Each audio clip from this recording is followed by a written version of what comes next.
सबसे पहले बता दूं, मेरा नाम आदित्य पटेल है और मैं 2017 बैच सिविल सर्विसेज में हूं और मेरी भी मिनिस्ट्री ऑफ डिफेंस में हूं, arm force headquarter civil services cadre में एज असिस्टेंट डायरेक्टर।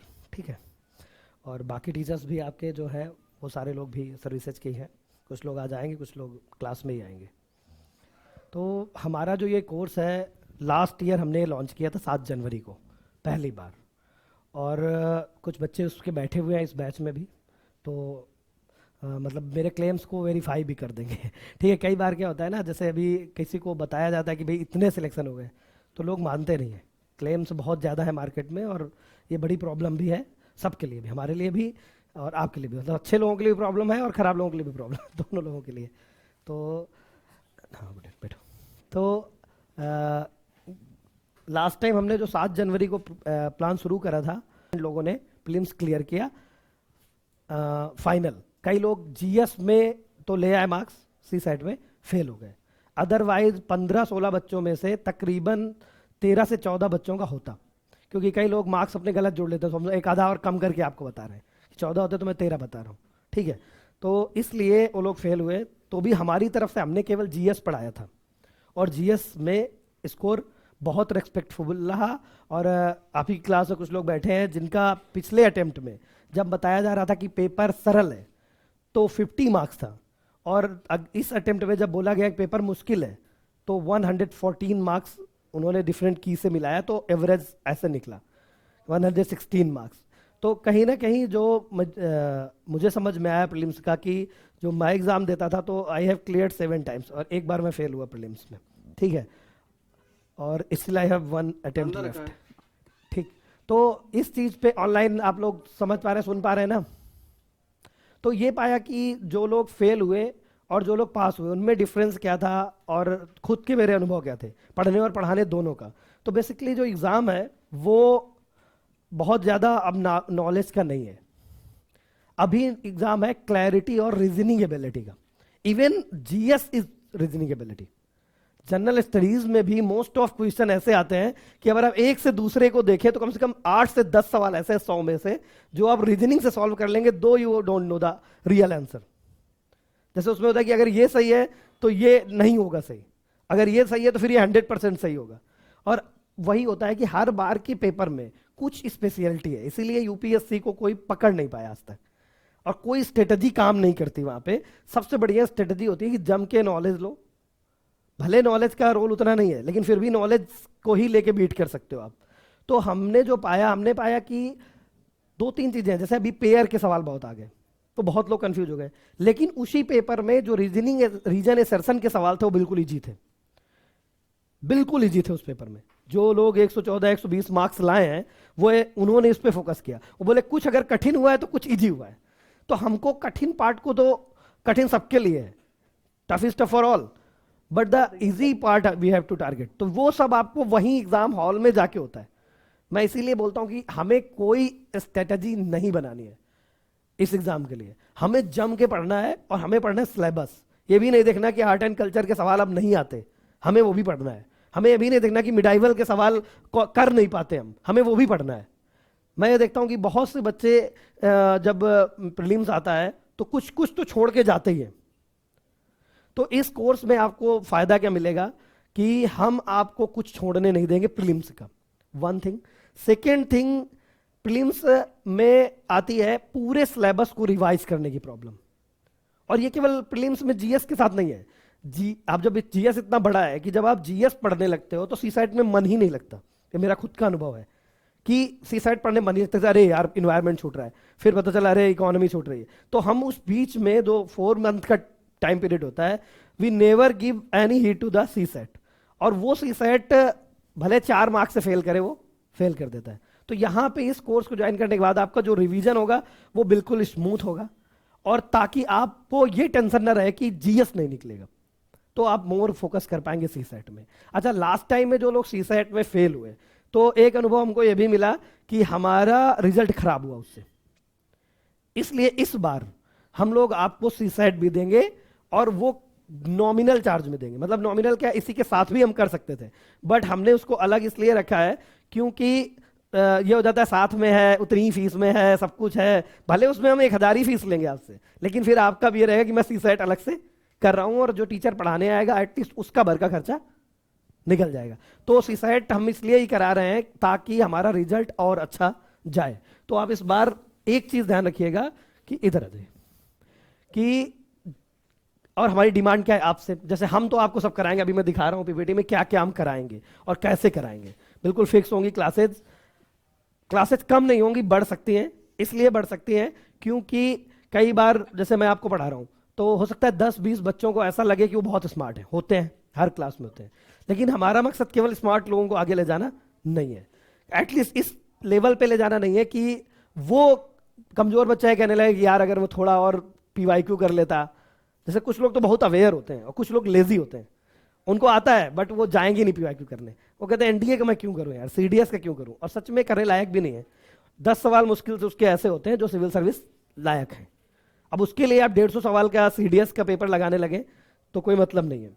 तो हम लोग कोशिश करेंगे कि उधर के क्वेश्चन भी जो हमें लगते हैं कि लायक है वो यहाँ क्लास में कराएं। तो हमारी डिमांड आपसे सिर्फ ये होगी कि आप इस पूरे कोर्स के दौरान इस पीरियड में आपको क्या करना होगा, 2.5 घंटे से 3 घंटे के बीच की जो क्लास होगी, कभी 2.5 घंटे की होगी, कभी 2:45 की होगी, कभी 3 आवर्स की भी हो जाएगी। मान लीजिए मैं आपको पढ़ा रहा हूँ स्पीसीज, और मान लो मैं टाइप ऑफ स्पीसीज पढ़ा रहा हूँ, या मान लो पोल्यूशन पढ़ा रहा हूँ, अब मान लो माइक्रोप्लास्टिक पढ़ा रहा हूँ, माइक्रोबीट पढ़ा रहा हूँ, बिस्फिनॉल पढ़ा रहा हूँ, या पैराबीन्स पढ़ा रहा हूँ, या वर्जिन प्लास्टिक पढ़ा रहा हूँ, कुछ भी पढ़ा रहा हूँ, तो अब जैसे 3-5-6 पॉइंट रह रहे हैं तो वो हम लोग कराएंगे। फिर ऐसा नहीं होगा कि अब अगली क्लास के लिए मैं वो रखूँ। तो हो सकता है हर क्लास में आपका 20 मिनट ज़्यादा हो, इसलिए ज़्यादा होगा क्योंकि उससे 2 फायदे होंगे कि ये 2.5 घंटे का टाइम बढ़ के थोड़ा ज़्यादा हो जाएगा, तो आपको घर में कुछ करना नहीं पड़ेगा, आपको सब कुछ क्लास में ही करना है।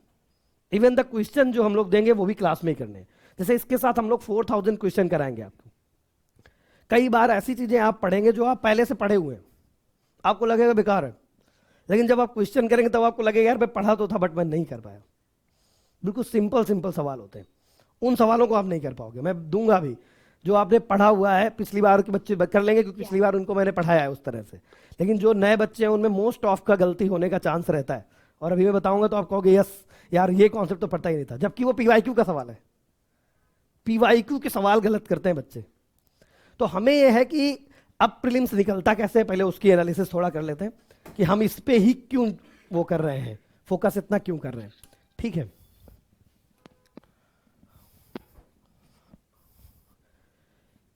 हम एनवायरमेंट इकोलॉजी से शुरू कर रहे हैं। ठीक है, तो इस पे हमने यहाँ पे आपको 15 क्लासेस दी हैं, लेकिन मैं इस पे ऑलमोस्ट 18 क्लास लूंगा, 3 क्लास एक्स्ट्रा मैं लूंगा आपकी, और वो एक्स्ट्रा टाइम में होगी, किसी संडे में या किसी तरीके से मैं लूंगा अलग से।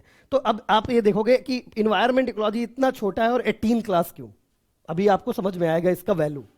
फिर इसके बाद आपका जियोग्राफी, जियोग्राफी में 13 क्लास लिखी, हो सकता है 12 लें, 13 क्योंकि बहुत बड़ा है, लेकिन हम कोशिश करेंगे केवल हम वही पार्ट पढ़ाएं जो पार्ट प्रीलिम्स के लिए इंपॉर्टेंट है, और बेसिक फोकस रहे मैपिंग पे, मैपिंग पे बेसिक फोकस रहेगा इस पे। ठीक है, फिर हमारा हिस्ट्री आता है। अब हिस्ट्री बहुत ही बड़ा है, तो आपको देखिए यहाँ सारे टॉपिक्स भी हमने लिख दिए हैं ताकि आपको पढ़ते वक्त कॉन्फिडेंस भी आना चाहिए। कई बार क्या होता है हम पढ़ते तो खूब है, हमको यही नहीं पता चलता कि अरे यार कितना खत्म हुआ, कितना रह गया, है ना। तो जैसे जैसे यहाँ खत्म होगा आपका कॉन्फिडेंस बढ़ेगा। वो कैसे बढ़ेगा, जैसे अब ये इन्वायरमेंट खत्म हुआ आपका 16-17 क्लास में, अब इन 17 क्लास के बाद आपको ये होना चाहिए कि मेरी 20% प्रीलिम्स की तैयारी कंप्लीट, मतलब आज से 16-17 दिन बाद आपको ये होगी नाउ 20% तैयारी कंप्लीट है। अब इन 20 से 22 सवाल, कभी कभी 25 भी आए हैं इन्वायरमेंट से, अभी जब मैं कल पढ़ाना शुरू करूंगा तो आपको दिखाऊंगा मैं। और ऐसा भी होता है कई बार आप देखेंगे कि मैं बताऊंगा 25 सवाल, दूसरा टीचर साइंस वाला बताएगा वो अपने के ज़्यादा बताएगा। ठीक है, तो क्या होता है कुछ मार्जिन होते हैं, उन मार्जिन में, और हम जो पढ़ाते हैं तो उन मार्जिन को भी ध्यान रखते हैं कि अगर सवाल आना जरूरी है। अब मैंने हिस्ट्री पढ़ा दी अपनी क्लास में, हिस्ट्री में फंस गया इन्वायरमेंट का सवाल, इससे कोई दिक्कत नहीं होनी चाहिए कि अगर इन्वायरमेंट में मैंने कोई बात पढ़ाई है और बात इकोनॉमी में फंस गई। जैसे मैंने पिछली बार डिजास्टर में जेपोरोजिया पढ़ाया था बायजूस में, पावर प्लांट, और बढ़िया डिटेल में पढ़ाया था मैंने, और वो मैप में आ गया यूक्रेन का। तो ऐसा होता है कि आप इधर की पढ़ाई उधर पढ़ते हैं, उधर की पढ़ाई उधर पढ़ते हैं। कम इधर आ जाओ। तो इससे आपका फायदा ये होगा कि यहां पे आपको पूरा का पूरा एक एक जैसे स्पीसीज सबसे टफ लोगों को लगता है, और हमारी क्लास के जो बच्चे बैठे होंगे पीछे वाले कोर्स के, उनको पता होगा कि 100 स्पीसीज तो उनको याद ही है। वो तरीका है याद करने का, है ना। जब हम लोग भी पढ़ते थे तो हमें भी यही लगता था कि अरे यार कितनी स्पीसीज याद करें, कहां से याद करें, कैसे याद करें, इस तरह की डाउट्स दिमाग में जरूर आते थे। बट उसका ये रहा कि आपको जब हमने यहाँ पढ़ाया तो हमने याद कराया, जैसे आज ही मैं आपको कुछ स्पीसीज याद करा दूंगा ऐसे ही बात बात में, 10-20 एक बार में, ठीक है। फिर उसके बाद हमारा आता है ज्योग्राफी का नंबर। ज्योग्राफी मैंने बताया आपको 10 सवाल से ऊपर अब नहीं आते, नहीं आते अब 10 सवाल के ऊपर, मैक्स 10 आते हैं ज्योग्राफी से, अब नहीं आते। लेकिन ये 10 बहुत इंपॉर्टेंट है, क्योंकि आप इनमें से 10 में से 10 कर सकते हो ज्योग्राफी के सवाल, क्योंकि वही ट्रेडिशनल ज्योग्राफी आ रही है।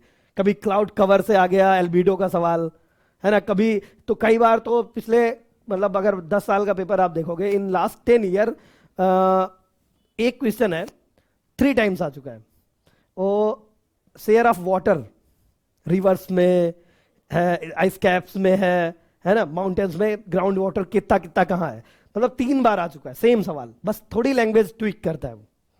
तो वो चीज आपको ज्योग्राफी का फायदा ये होता है कि आपको 10 सवाल भले आएंगे लेकिन आप 8 सही कर लोगे। तो इसमें हमें कॉस्ट बेनिफिट इफेक्ट भी देखना है। इन्वायरमेंट में इतना नहीं कर पाओगे, इन्वायरमेंट में 20 आएगा तो आप 17-18 नहीं कर पाओगे, मुश्किल होता है, ठीक है। हो सकता है मेरे भी ना हो पाए 18-19 सवाल, हो सकता है 16-17 मैं कर पाऊँ, आप 14-15 कर पाए, बीइंग ए टीचर मैं बोल रहा हूँ। कुछ लोग हो सकता है 16-17 भी कर लें, ठीक है। तो लेकिन अब चूंकि वो इतना ज्यादा आता है कि उसका रेशियो हमेशा आपको फायदा ही पहुंचाता है। फिर उसके बाद हमारा शुरू होता है ज्योग्राफी हो गया, हिस्ट्री। अब जैसे हिस्ट्री बहुत ज्यादा है, मतलब हिस्ट्री को अपने आप में पढ़ाना बहुत मुश्किल है किसी भी क्रैश कोर्स में। क्रैश कोर्स में हिस्ट्री पढ़ना मुझे खुद भी लगता था, लेकिन हमारे यहाँ जो टीचर हैं सागर गुप्ता सर, वो वाकई उस टाइम में उसको कंप्लीट किए। और ऋषि सर तुम जानते हो सवाल भी आए खूब, कि मतलब जो पहली बार भी पढ़ रहा है उस बच्चे को भी सवाल आए हिस्ट्री के, ठीक है। और हम लोग पूरा शुरू करते हैं, ऐसा नहीं कि एंशिएंट में छोड़ दे, मिडिवल में छोड़ दे, मॉडर्न में छोड़ दे, आर्टिकल। क्रैश कोर्स में भी पूरा ही पढ़ाएंगे हम, बस ये है थोड़ी स्पीड तेज रहेगी, है ना। और तो आपको लिखा है यहाँ पे देखिए 14 क्लास में आपका हिस्ट्री खत्म होगा, हो सकता है 16 हो जाए, 2 क्लास बढ़ सकती है, कम नहीं होगी इससे, ठीक है। फिर हमारा पॉलिटी आता है। पॉलिटी में भी हमने टॉपिक्स बांट दिए हैं ताकि कोई टॉपिक छूटे ना, किसी को ये ना लगे कि ये टॉपिक छूट गया है, ठीक है। तो पॉलिटी को हमने लगभग दिए हैं 16 क्लास। कितने क्वेश्चन आते हैं पॉलिटी के? इतना ही आते हैं, जितने जिसके क्वेश्चन उतनी उसकी क्लास। जनरली पढ़ाई के क्रम में लोग गलती ये करते हैं कि जैसे प्रीलिम्स में ज्योग्राफी पढ़ाएंगे 2 महीना, इन्वायरमेंट पढ़ाएंगे 15 दिन। प्रीलिम्स फेल होने का बहुत बड़ा रीजन ये भी है, 10 दिन में खत्म कर देंगे, इस तरह की चीजें करते हैं, जबकि इससे सवाल बहुत ज्यादा आते हैं। तो क्रैश कोर्स में ये चीज हमें नहीं करनी, क्रैश कोर्स में हमको बिल्कुल टारगेटेड रहना होगा और इस पे करना होगा, ठीक है। और यहाँ पे सारा कोर्स कवर किया हम लोगों ने। फिर उसके बाद इकोनॉमी आता है। इकोनॉमी में भी हमने बेसिकली यहाँ पे 15 क्लास की बात की है हमने, ठीक है। और ये क्रम्पल जोन हमने रखा है कुछ कुछ सब्जेक्ट्स में, इसका मतलब यही है कि मतलब जो चीज़ इधर उधर रह जाए, कुछ स्पेस हम छोड़ के रख रहे हैं अपने लिए, कि जब मान लो ये लगने लगेगा अरे यार ये नहीं पूरा होता, उस दिन को उसमें हम एडजस्ट कर पाए। 1-1, 2 दिन बीच में हमने दिए हैं, ठीक है। हो सकता है हम छुट्टी कर दें 1 दिन के बीच में आपकी, तो उस सब के लिए दिन भी हैं। तो आप ये मत सोचना कि इतने सर प्लीज कम, अभी थोड़ी देर बाद आइए तो मैं ये कंप्लीट कर दूं, फिर इसके बाद आप लोग आ जाइए, ठीक है सर। हाँ, तो इसके बाद हम लोग जैसे इसमें सारा करेंगे। फिर साइंस टेक।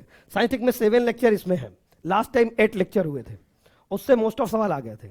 इस बार हम लोग सोच रहे हैं कि 2 लेक्चर और बढ़ाए जाएं ताकि कन्वेंशनल साइंस भी कवर हो, क्योंकि जो सर आपके हैं उन्होंने कहा कि पिछली बार मुझे पढ़ाने में प्रॉब्लम आ रही थी कि मैं साथ में क्या छोड़ूं क्या पढ़ाऊं, तो इस बार आपके इसमें 9 लेक्चर आप अपनी तरफ से रखिए। साइंस 9 लेक्चर में हो जाएगी, क्योंकि मोस्ट ऑफ टाइम कम टेक आता है, ज्यादातर टाइम साइंस कम आता है, टेक ज्यादा आता है यूपीएससी में। तो हम लोग इसके कम क्लास रखे हैं, लेकिन सवाल पूरे आपके कवर होंगे। फिर आता है करंट अफेयर्स, ठीक है। अब करंट अफेयर्स में environmentology, science tech, economy, IR, agriculture, polity, place in news, geography, सारा करंट अफेयर्स होगा। इसी में आपका मैप रिवीजन भी होगा, क्योंकि करंट अफेयर्स में बहुत से मैप जो वहां पढ़े रहोगे आप, उस मैप का यहाँ पे आ जाएगा। तो ये पूरा एक स्ट्रक्चर होगा हमारा। और इसके बाद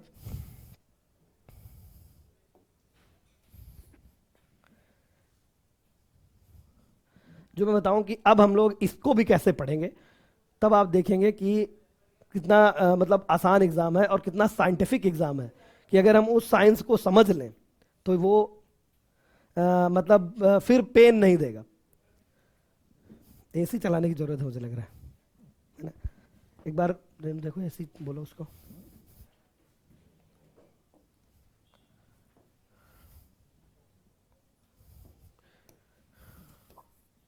ठीक है, तो अभी जैसे आप देखते हैं प्रीलिम्स में कितने क्वेश्चन है हमारे, 100 क्वेश्चंस। अब अगर जैसे 100 क्वेश्चंस की अगर हम एनाटॉमी को देखें तो इसमें जो पीछे मैंने बताया लगभग वही एवरेज है, 20 ±2 के आसपास आते हैं इन्वायरमेंट से, 8 से 10 आते हैं ज्योग्राफी से, इकोनॉमी से आते हैं 16 से 18 सवाल, पॉलिटी से भी ऐसे आते हैं 15 से 16 क्वेश्चंस, हिस्ट्री से कितने सवाल आते हैं आप लोग दिए हैं, टोटल 20। हाँ 18 से ऊपर नहीं आते अब 18 के ऊपर नहीं आते, कम हो गए। हाँ हिस्ट्री में मान लो 18 सवाल, अब 18 में हिस्ट्री के 3 पार्ट करते हैं हम लोग, तो एंशिएंट से लगभग कितने आते हैं, हाउ मेनी क्वेश्चंस, 4 से 5 सवाल, मतलब मैक्सिमम 4 के आसपास होते हैं। और आर्ट एंड कल्चर भी इसी में जोड़ लें तो 2 और जोड़ लीजिए, है ना, 6 सवाल। मिडाइवल से 3 सवाल के आसपास आते होंगे, और बाकी मॉडर्न से 7-8 सवाल आते हैं, 8 सवाल। ठीक है, ये हमारा रेशियो है। साइंस टेक 12 है ना, साइंस एंड टेक के लगभग 12 सवाल आते हैं। हाँ मतलब 12 से 14 कर लो, थोड़ा इधर उधर करता रहता है। जैसे मैं कई बार इसके इधर जोड़ देता हूँ हाँ मैं इन्वायरमेंट पढ़ाता हूँ तो मेरे को लगता है यार तो मैं इन्वायरमेंट पढ़ाया था। जैसे लास्ट ईयर एक सवाल आया था 21 में इसके जीएम क्रॉस की एक टेक्नोलॉजी का सवाल आया था। क्या नाम, क्या ऐसा सवाल किसी को याद है? पीवाईक्यू आप लोग पढ़े हो? क्रिस्पर नहीं, जीएम टेक्नोलॉजी पे एक था कि जीएम कपास जो है वो इंडिया में काफी प्रॉब्लमेटिक हो गई, आपको पता है? बॉल गार्ड सुना है आप लोगों ने? बॉल गार्ड पूछा गया था, है ना। तो जैसे मैंने बॉल गार्ड अपनी क्लास में पढ़ा दिया था, जबकि साइंस में कुछ लोग पढ़ाते हैं उसको, तो साइंस वाला टीचर कहता है बॉल गार्ड उधर का है, मैं बोलता हूँ इधर का है। तो ये इसमें कोई विवाद नहीं, सवाल सही होना चाहिए चाहे साइंस का पढ़ाया जाए। तो बॉल गार्ड में क्या होता था, जैसे स्टोरीज है सारी, जैसे इंडिया में बीटी कॉटन फेलियर का बहुत बड़ा रीजन है कि बॉल गार्ड टेक्नोलॉजी में अपग्रेडेशन नहीं हुआ। उसमें सुप्रीम कोर्ट का बहुत बड़ा रोल है कि जजमेंट सुप्रीम कोर्ट ने इस हिसाब से दिया है कि जो मोनसेंटो है तैयारी नहीं है बॉल गार्ड 545 देने के लिए।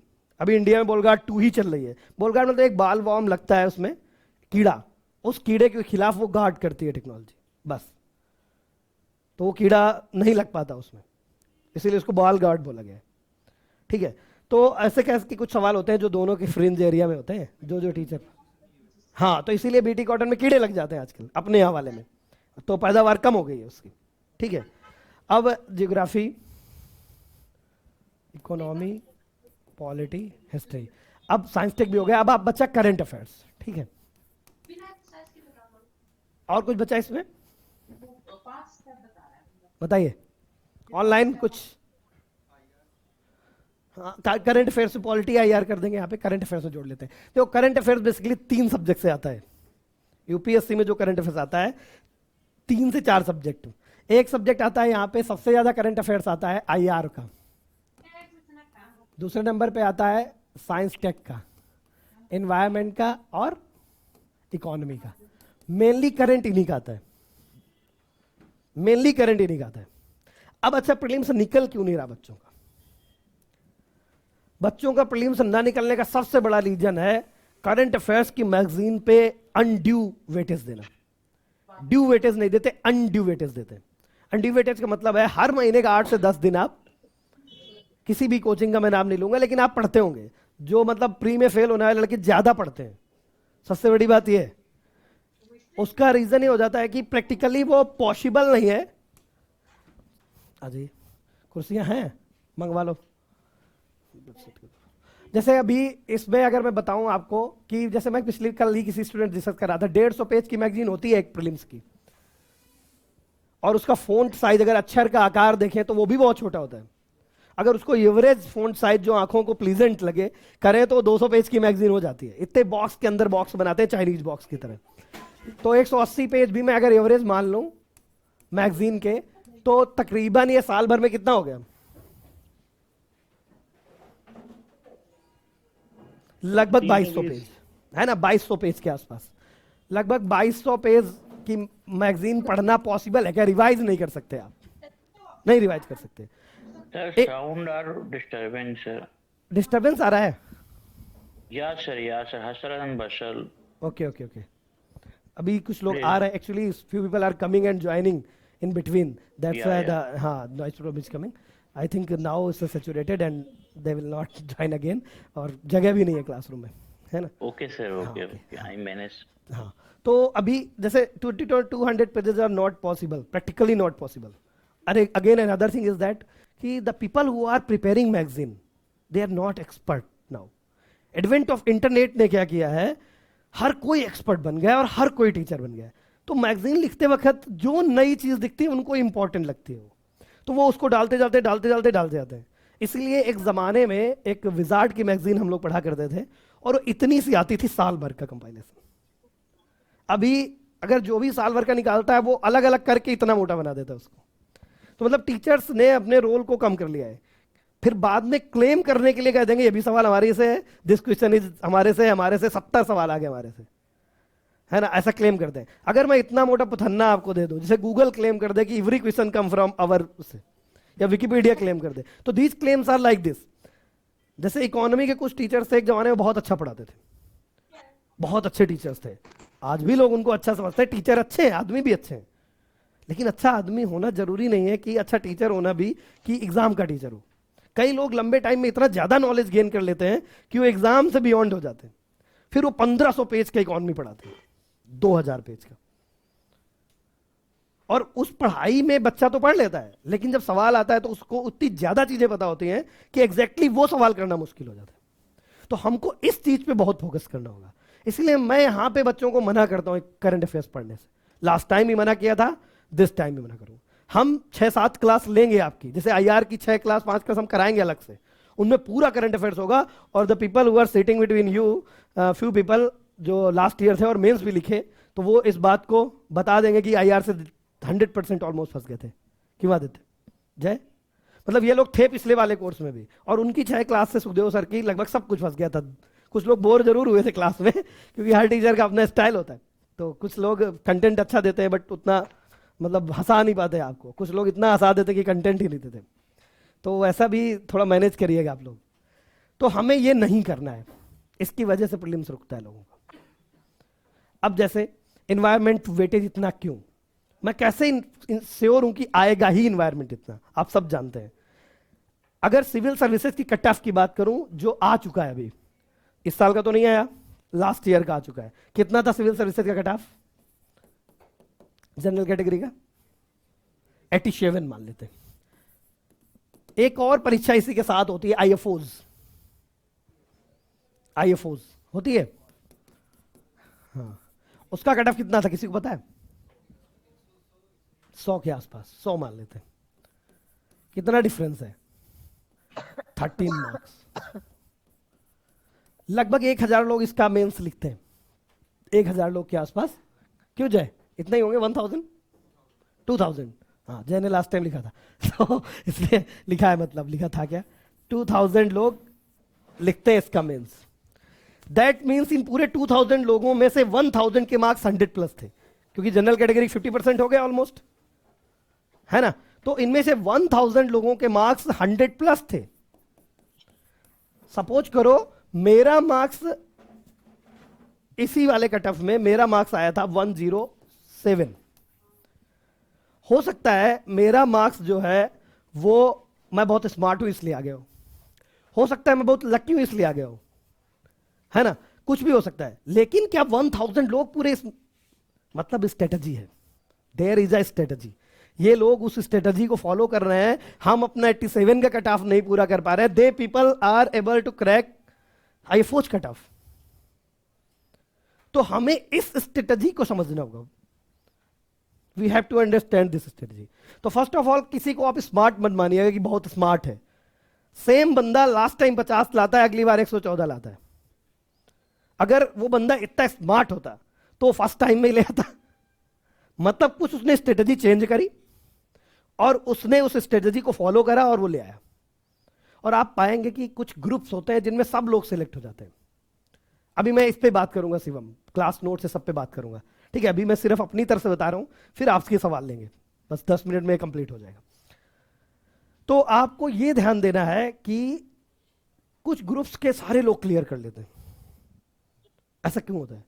क्योंकि वो लोग एक दूसरे को, जो ऐसे पढ़ रहा है वैसे वो भी पढ़ रहा है, वैसे वो भी पढ़ रहा है, और थोड़ा कंपटीशन की भावना भी आती है, और उस चक्कर में सब क्लियर हो जाते हैं। जैसे हम लोग के टाइम पे हम लोग 8-10 लोग पढ़ते थे, और 8 के 10 के 10 क्लियर हो गए। उनमें से 2-3 को स्टेट पीसीएस में जाना पड़ा, वो भी अच्छी पोस्ट के साथ। कुछ एसडीएम हो गए, टॉप 10 में रैंक लाए, कुछ बीएसए हो गए, मतलब कुछ ना कुछ सबको मिला। उसका रीजन यही है कि सब लोग जब एक ग्रुप में रहते हैं तो एक जैसी स्ट्रेटजी फॉलो करते हैं। आप देखोगे कोई फैमिली होती है, उस फैमिली के सारे लोग सिलेक्ट हो जाते हैं, है ना। कुछ सिस्टर्स हैं, वो बिल्कुल कमाल किए हुए, टॉप 10, टॉप 20, टॉप 1 सब ले आ रही हैं। तो कुछ ना कुछ तो इसमें स्ट्रेटजी है, और ये बात आपको माननी पड़ेगी। जैसे मैंने खुद देखा कि हमारे साथ कुछ लड़के इतना पढ़ते थे कि मैं बोल देता कि ये 100% दे विल क्लियर, बट वे रिजल्ट कम नहीं होता था, और जो कम पढ़ते थे उनका हो जाता था, इंक्लूडिंग अस। हम लोग भी बहुत ज्यादा नहीं पढ़ते थे, बट हो जाता था, हर बार हो जाता था। उसका रीजन यही था कि शायद उनकी स्ट्रेटजी में कोई प्रॉब्लम थी, वो केवल पढ़ रहे थे, और हम लोग उस चीज को पढ़ के थोड़ा कंक्लूजन निकाल रहे थे कि भाई इस लाइन का क्या मीनिंग हो सकता है अगर यूपीएससी क्वेश्चन दे तो मेरा एक इसमें मंत्र है, आई थिंक आप लोगों को याद रखना चाहिए कि think like examiner, behave like officer. Officer का बिहेव क्या होता है? छोटी छोटी चिंदी चोरी में नहीं पढ़ना है। दोस्त क्या कह रहा है, बहन क्या कह रही, माँ क्या कह रही, बाप कह रहे, बॉयफ्रेंड गर्लफ्रेंड क्या कह रहे, किसी चक्कर में नहीं पढ़ना है। हमको फोकस रखना है अपने एग्जाम पे, और 100-200-400 रुपए हमें रूम पार्टनर से लड़ना नहीं है ना। इतना खर्चा कर रहे हो, थोड़ा और खर्चा हो जाए, 4-5-6 महीने की बात है। तो ये हो गया think like officer, behave like मतलब ऑफिसर। मतलब थिंक लाइक एग्जामिनर का मतलब क्या है? अगर आप पैराग्राफ पढ़ के ये समझने लगे कि इससे क्या क्वेश्चन पूछा जा सकता है, तो मुझे लगता है एग्जाम बिल्कुल आसान है। मान लो एक पैराग्राफ आपने पढ़ा पॉलिटी का, प्रेसिडेंट का, उस पैराग्राफ से क्या क्वेश्चन बन सकता है, उसी के आगे वो क्यू क्यू लगा लिया और मन में कम से कम अपने क्वेश्चन बना लिया। तो आप भले पेपर नहीं सॉल्व कर रहे, लेकिन still you are practising PYQs, you are practising objective type questions everywhere. तो इसको ध्यान रखना, पढ़ते वक्त क्वेश्चन बनाना सीखो, बहुत आसान एग्जाम हो जाएगा। तो मैं हमेशा यही बच्चों से कहता हूं कि ये इतने नंबर कहां से लाते हैं? इनको आता है एनवायरमेंट, फॉरेस्ट एनवायरमेंट, इनको बहुत तगड़ा आता है इन सब बंदों को, वहां से ये स्कोर बढ़ाते हैं। दूसरा, ये फोकस करते हैं इकोनॉमी पे और पॉलिटी पे, एनवायरमेंट एंड जियोग्राफी भी कर लो यहाँ पे, ठीक है। अब इसका क्या फायदा है? देखो, ऐसा नहीं कि हिस्ट्री को मैं डिमिन कर रहा हूं, मैं प्रीलिम्स के अकॉर्डिंग आपको बता रहा हूं कि हिस्ट्री में आप कितना भी तुर्रम खां बन जाओ, 50 से 60% एक्यूरेसी लाने में ऐसी की तैसी हो जाती है। ऐसे ऐसे सवाल पूछेगा घुमा के, है ना, इतना आपको बवंडर ले आएगा, है ना। तो it will difficult to solve even 50% question rightly, मतलब एग्रीगेट 50%। हो सकता है आप 670 भी कर लें, but when it's come minus marking वो 50% में आ जाएगा। But when comes economy, many people are able to do 100% right, 100% economy में। मैं 100 नहीं बोलता, मैं बोलता हूं अगर 90% इकोनॉमी में बना लिया, 80% पॉलिटी में बना लिया, और ज्योग्राफी एनवायरनमेंट में 70% के आसपास एक्यूरेसी बना लिया आपने, तो अगर आप पीछे वाली स्लाइड में जाएं तो आप पाएंगे कि यहां से आ रहे थे हमारे 20 के आसपास, यहां से आ रहे थे 8 के आसपास, यहां से आ रहे थे 16 मिनिमम ही बोल रहा हूं मैं, और यहां से आ रहे थे 15। कितना हुआ? कितने क्वेश्चन हो गए?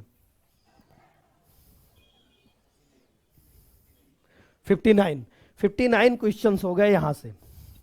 इसका अगर मैं एवरेज 80% बोल दूं, एवरेज 80% अगर मैं बोल दूं,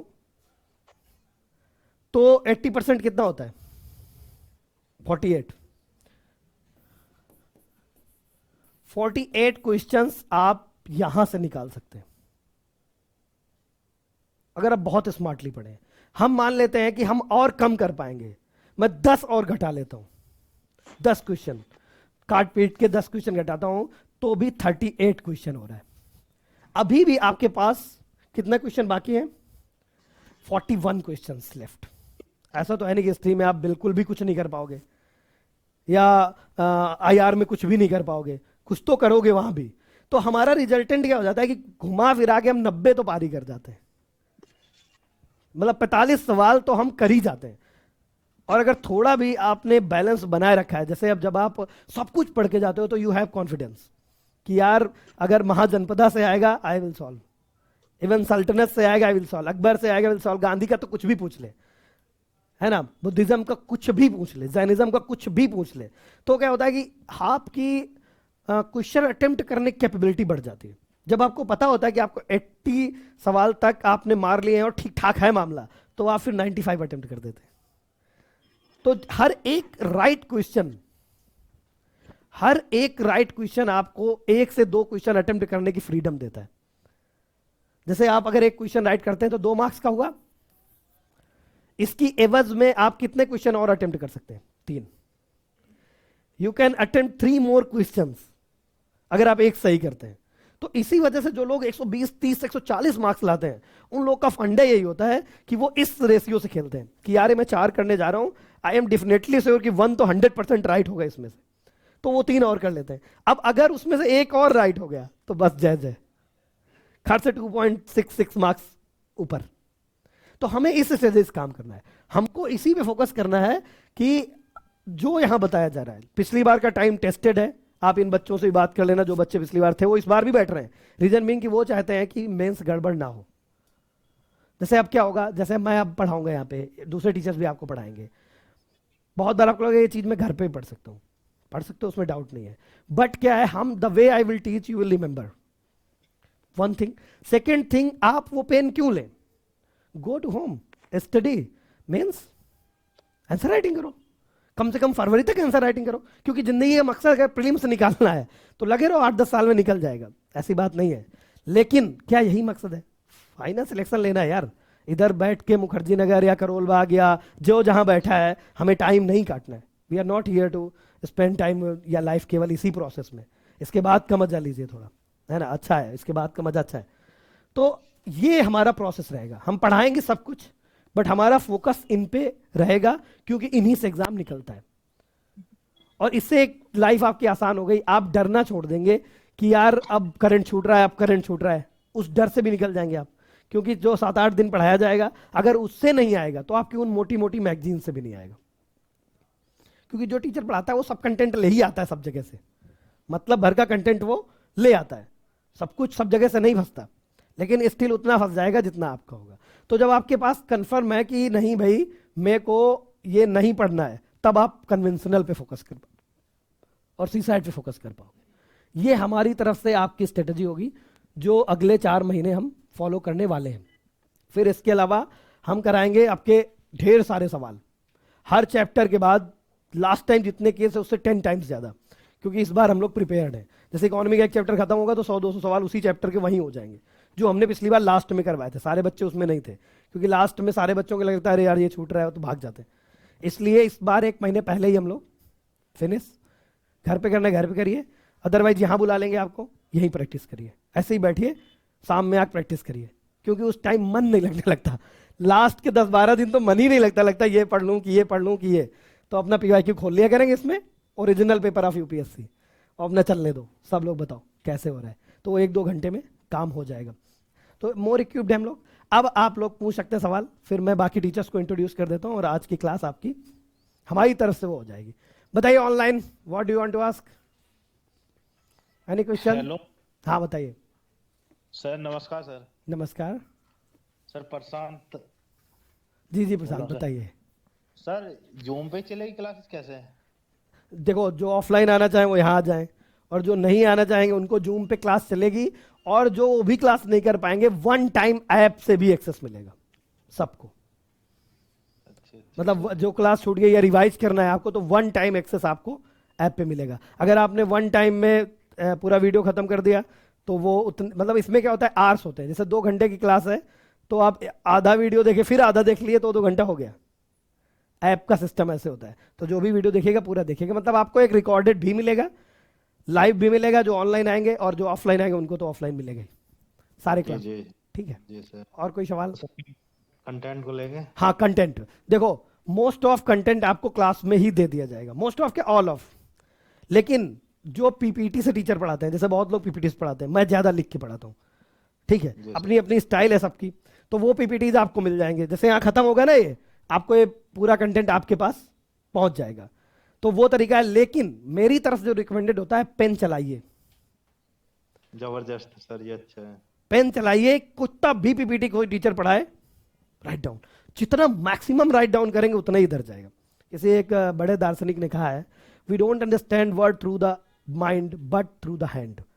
तो हमारा ये जो करेंस, क्योंकि हमें इस एग्जाम में इसका बहुत रोल है, मतलब अगर ये और ये मैच नहीं किए तो फिर गड़बड़ा जाएगा मेंस में।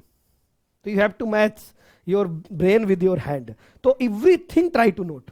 इवन मैं अभी पढ़ रहा था, तो मैं दिखाता हूँ, मैं डाउन टू अर्थ पढ़ रहा था तुम लोग को पढ़ाने के लिए, तो कुछ भी मिल जाता है तुरंत नोट कर लेता हूँ, वहीं पे रास्ते में पढ़ रहे, रास्ते में नोट कर लिए 4-5 पॉइंट नोट। अब इसका फोटो खींच लिया कहीं खो ना जाए।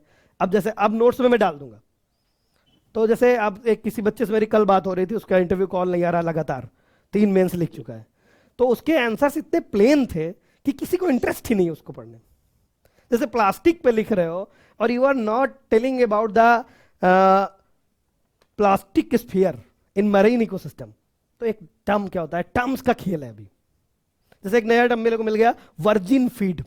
वर्जिन प्लास्टिक क्या होता है? देखने में लग रहा है वर्जिन प्लास्टिक मक्के का प्लास्टिक होता होगा, सेलुलोज प्लास्टिक नहीं है ना। तो आपको ऐसी चीजें वहां पे डालनी होती है, कुछ कुछ चीजें डालनी होती है, कि जैसे एक डेटा आपने याद कर लिया कि we produce 400 million tonne plastic yearly, तब एक डेटा आपको याद हो गया लाइफ टाइम के लिए।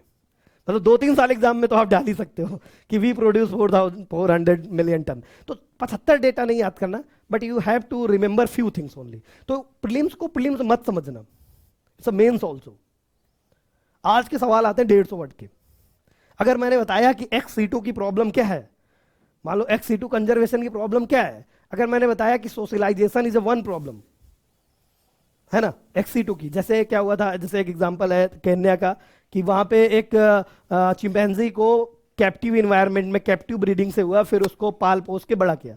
When they introduce in wild, तो the wild chimpanzees beaten it up to the death, अब उसको मार दिया।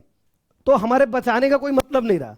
तो XC2 की एक प्रॉब्लम है बहुत बड़ी, कि आप बचा भी लिए, वाइल्ड स्किल्स नहीं आती, तो उधर जाके वो शिकार नहीं कर पाता। Specially the migratory animals like elephant, उनका साइकोलॉजिकल दिमाग खराब हो जाता है एलिफेंट का। एलिफेंट को अगर आप बहुत कैप्टिव एनवायरनमेंट में रखेंगे, वो बहुत ज्यादा माइग्रेट करता है। इन 1 ईयर 700 किलोमीटर के आसपास माइग्रेशन है उसका। इसीलिए CMS जो है हमारी, उसमें एलिफेंट को रखा गया है, और कीस्टोन स्पीसीज है वो। तो आपको ये सब चीज ध्यान रखनी होगी। ये काम आपके मेंस में आएगा, ऐसा मत सोचिए कि प्री में केवल काम आएगा। एवरीथिंग एंड एनीथिंग जो यहां याद कर लिया आप, वो समझ लो मेंस को आपके आसान बनाएगी।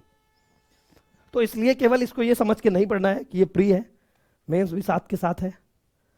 और जैसे एक सीधे पूछ लेता है कि बायोडाइवर्सिटी, मान लो मैं पढ़ा रहा हूं, अब कहेगा बायोडाइवर्सिटी में गवर्नमेंट प्रोविजंस क्या है, पूछा ऐसे सवाल, गवर्नमेंट इफर्ट्स क्या है बायोडाइवर्सिटी में।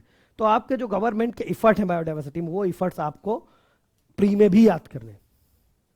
इतना क्लैरिटी से याद करना है कि अगर मैंने पूछ लिया है national board for wild life, तो आपको पता होना चाहिए कि वाइल्ड लाइफ प्रोटेक्शन एक्ट से है कि किस एक्ट से है, कि इन्वायरमेंट प्रोटेक्शन एक्ट से है, ठीक है, बायोडाइवर्सिटी हेरिटेज साइट कहाँ से है ना, कुछ भी, या एनिमल वेलफेयर बोर्ड कहाँ से है। तो आपको जब कोहेरेंस से पढ़ेंगे तो एक ही जगह सब कुछ होता है। सवाल भले अलग अलग टाइम पे आते हैं, लेकिन जब आप पढ़ते हैं तो सब एक जगह होता है।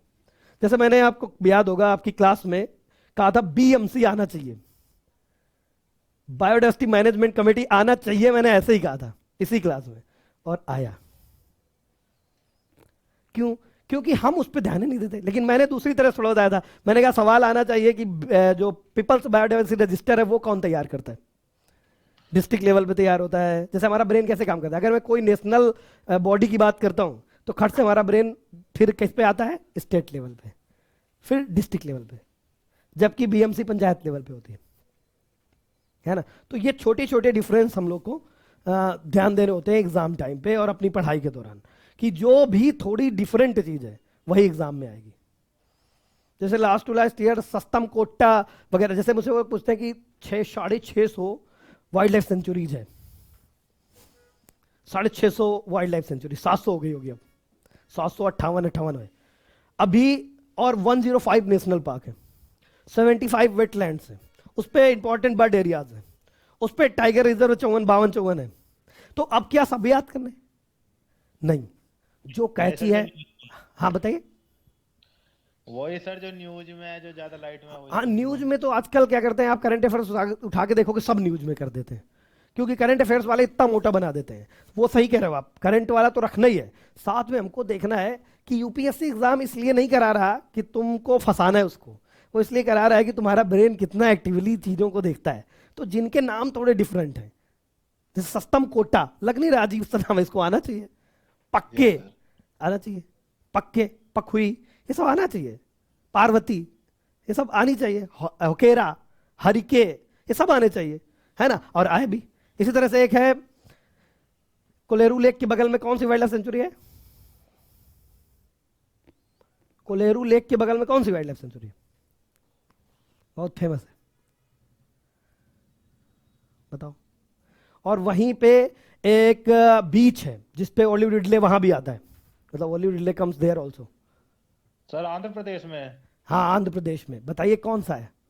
हाँ सर, लाइट में तो बहुत ज्यादा चल रहा था ये, और हाँ, चलते ही रहते। तो वो उसका एक है वाइल्ड लाइफ सेंचुरी कोईरिंगा। अच्छा, देखने में नहीं लग रहा आना चाहिए कोईरिंगा? अरे आएगा यार, आएगा। ऐसे ही आता है, एग्जामिनर भी देखता है कि यार ये तक नहीं आता, कोईरिंगा नहीं आता। कहता है जैसे कुछ टर्म्स होते हैं सबसे दुनिया में सबसे ज्यादा मेमोराइज करने वाला टर्म है, एक ही बार सुनते लोग याद रखते लेते। टिम्बकटू, टिम्बकटू ऐसा शब्द है जिसको जो एक बार सुन लिया याद कर लिया। आपको ऐसे ही नहीं लग रहा है ये, है ना? जी सर। तो हमें ये ध्यान देना है कि भैया थोड़ा अजीब सा कौन है, जो अजीब है वो ज्यादा फोकस होता है। सर हाँ, जो बताओ। ओल्ड वेले कछुए सर जिसको आप बता रहे हो सर, एक डोडिंग करके यहाँ पे जो के तमिलनाडु पे रिजर्व किया था इन्होंने सर, यहाँ से स्पीसीज को लेके। और सर एक इन्होंने राजस्थान में सर जो दीमक को खाता है सर, ये इस बार था पीटी के अंदर क्वेश्चन। हाँ, वही वही बता रहा हूँ ना कि आपको क्वेश्चंस जो मिलेंगे तो हम लोगों का फोकस ऐसे रहेगा कि बातचीत में ये सब चीजें याद कर ली जाए। ये कुल मिला के हमारी तरफ से रहेगा, और नोट्स आपको इधर ही से मिल जाएगा। मतलब नोट्स ज्यादा मिलेगा ही नहीं, पहली बात यहीं से आपको नोट करते जाना है, एनवायरनमेंट खत्म हो इतना सा नोट हो बस।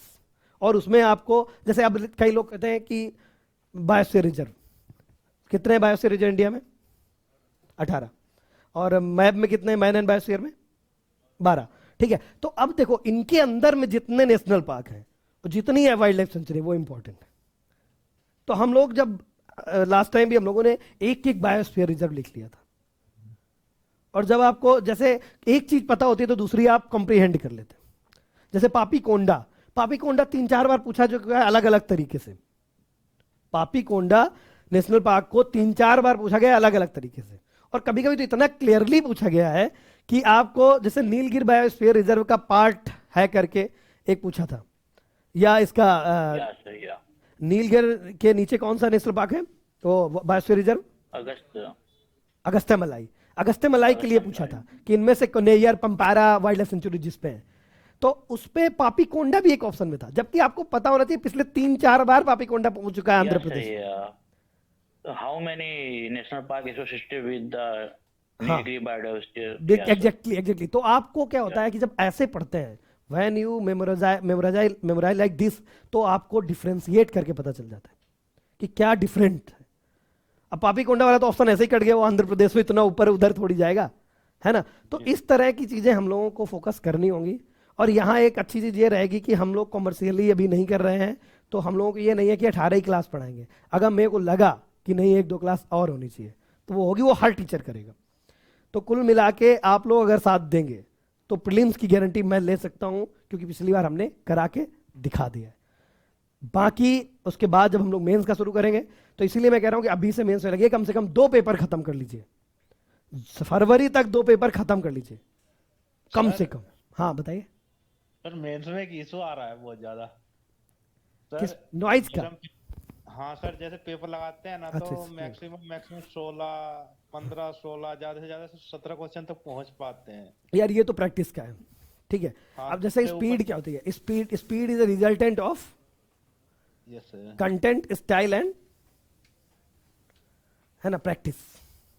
अगर आपके जी पास जी। कंटेंट है, आपको स्टाइल पता है और आपने प्रैक्टिस कर रखी है, तो जैसे आज से 6 महीने पहले मेरे को गाड़ी चलाना नहीं आता था, फिर मैंने 2 की स्पीड में चलाई, 3 की स्पीड में, अब 180 की स्पीड में भी चला चुका हूं।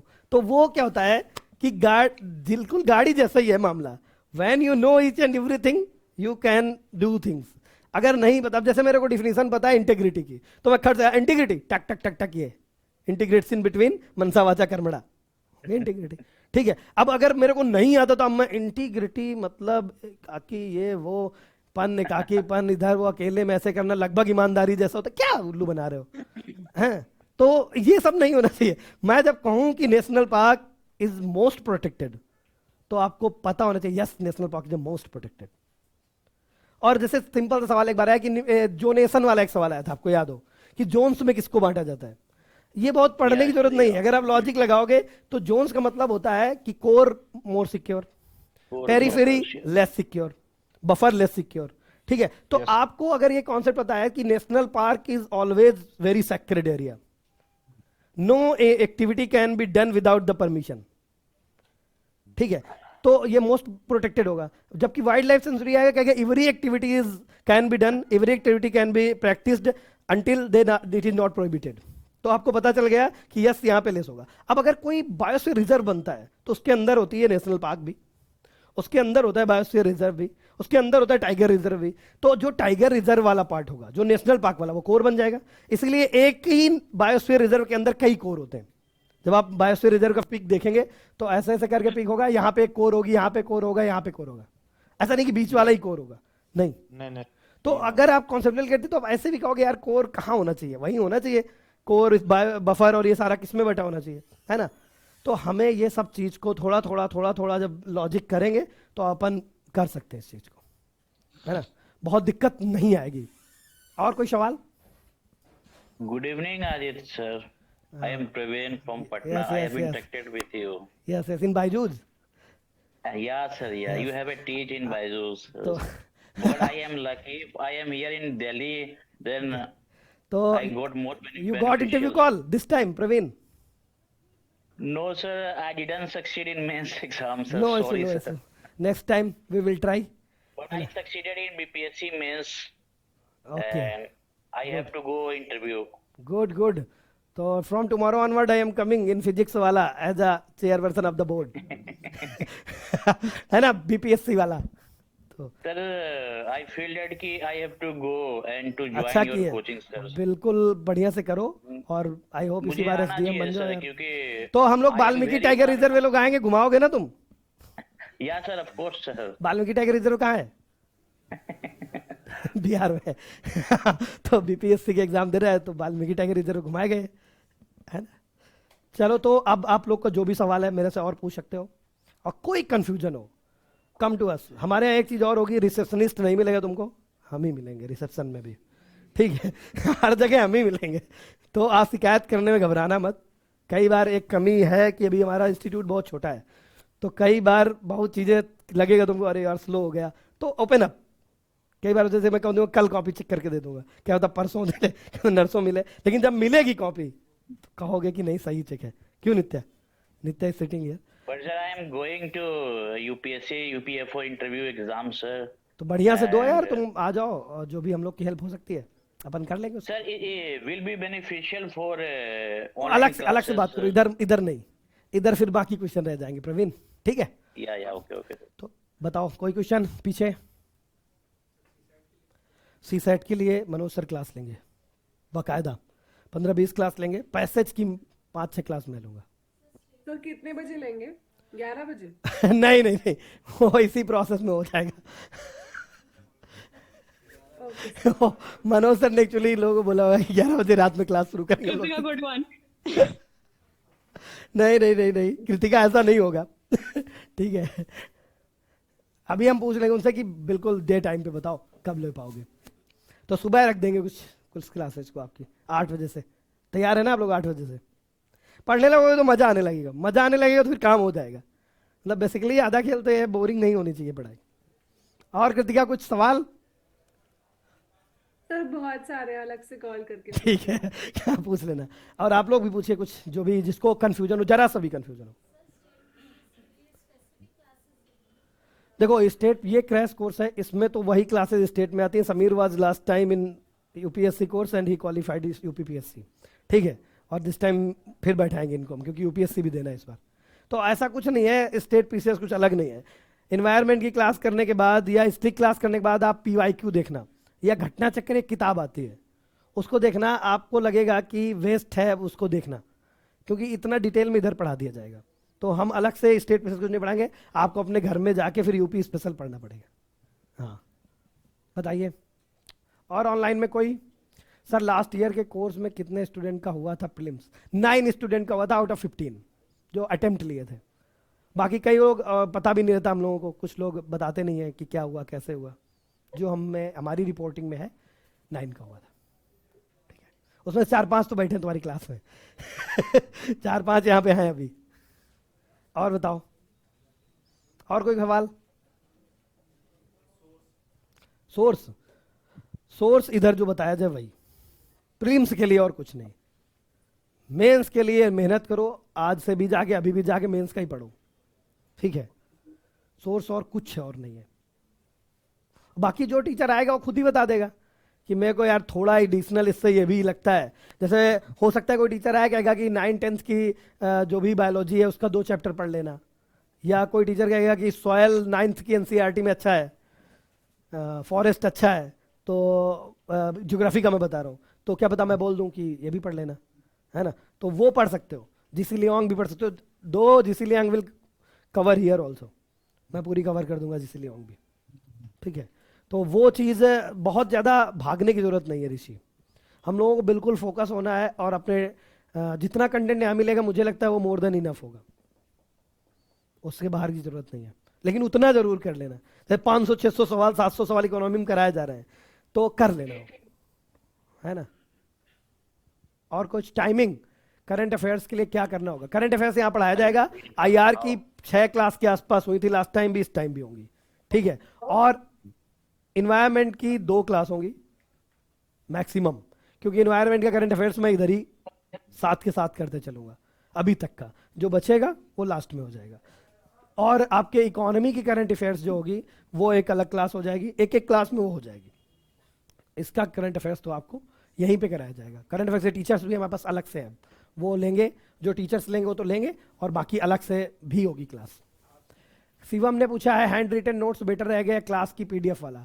देखो क्लास की पीडीएफ तो आपको मिलेगी, बट इट इज रिकमेंडेड कि अपना हाथ चलाओ, अपना नोट्स बनाओ, ताकि कुछ ऐड करना चाहो तो भी ऐड कर सको, बेटर लगे आपको। क्योंकि ना मैं भगवान हूं ना दूसरे टीचर और ना आप, है ना, तो हम सबको करना होगा, ठीक है। तो और कोई सवाल? मतलब हमारा मकसद ये है कि पढ़ाई को आसान बनाना, ना कि मुश्किल बनाना।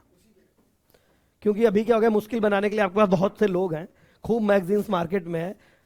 इसके अलावा आपको जो पढ़ना है पढ़ो, आपको 20 मैगजीन पढ़ना है, लेकिन यहाँ जो पढ़ाया जाए उसके बाद। जैसे कुछ लोगों का है कि मेरे को मैगजीन पढ़नी ही पढ़नी है, तो हम इस रोक नहीं रहे, बट इसके अलावा पढ़ना है, इसके बाद पढ़ना है, मतलब इसके पहले नहीं, इसके साथ नहीं, इसके बाद। आपको लगता है कि आपको पढ़ना है तो आप जाइए, आप 4 मैगजीन पढ़िए, ये मैगजीन वो मैगजीन सब पढ़िए आप, है ना। और कुछ? Sir, are you planning to start geography optional or not, sir? Geography optional बनाओ, खूब बनाओ, नोट्स बनाने में कोई टेंशन नहीं। No, sir, no, sir. Are you planning to start geography optional subject, sir? किसका? हम लोग 4 मंथ कराएंगे कल से। हाँ संडे ऑफ होगा, संडे ऑफ होगा और डेली होगी।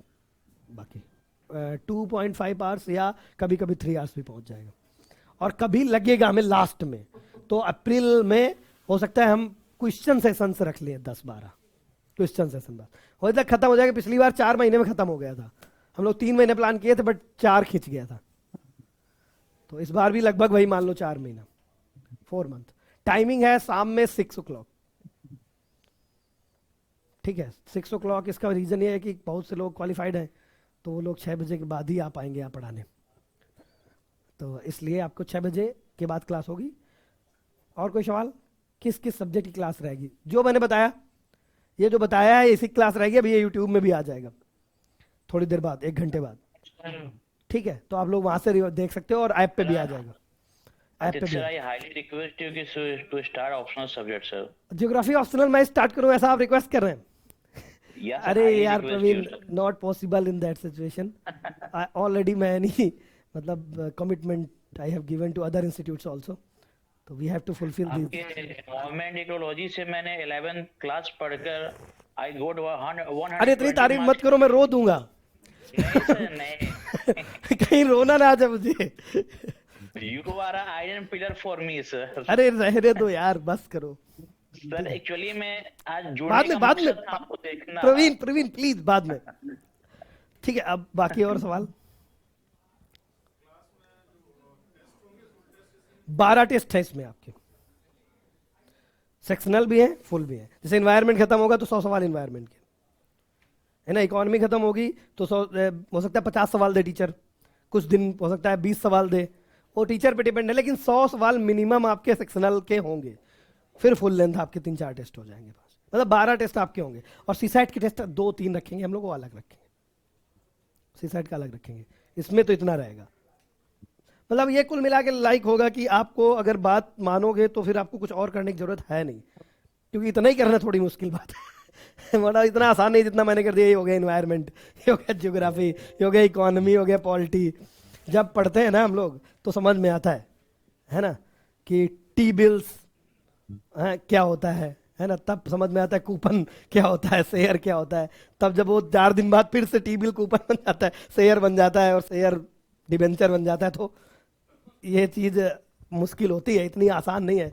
अगर इतना आसान होता तो फिर दुनिया की सबसे टफेस्ट एग्जाम में ना होता।